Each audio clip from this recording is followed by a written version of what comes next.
জাহিদুল ইসলাম ভাই।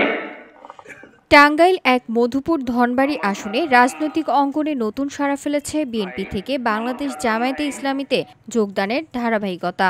শনিবার বিকেলে মধুপুর পৌরসভার আয়োজিত এক নির্বাচনী কর্মী সভায় বাংলাদেশ জাতীয়তাবাদী দল বিএনপি এর প্রায় ৪০ জন নেতাকর্মী বাংলাদেশ জামায়াতে ইসলামীতে যোগদান করেন।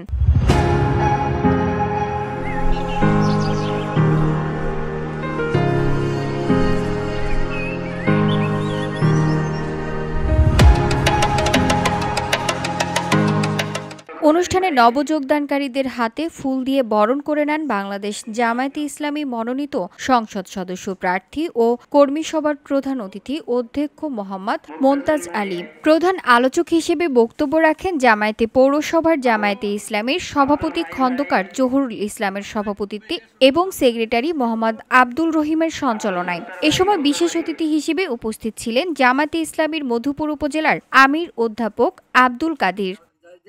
নজরুল ইসলাম ভাই। নবযোগদানকারী বিএনপির নেতৃবৃন্দ বলেন, আমরা এমন একটি দেশ গড়তে চাই যেখানে ন্যায়, ইনসাফ ও ইসলামী মূল্যবোধের ভিত্তিতে সমাজ পরিচালিত হবে। এই লক্ষ্য বাস্তবায়নে জামায়াতে ইসলামী সক্ষম। সেই বিশ্বাস থেকেই আমরা এই দলে যোগদান করেছি। বক্তারা ইসলামী আদর্শে পরিচালিত সমাজ গঠনের আহ্বান জানান এবং দেশ ও জাতির কল্যাণে একসাথে কাজ করার দৃঢ় অঙ্গীকার ব্যক্ত করেন। VOD Bangla news desk. নায়েব আলী ভাই।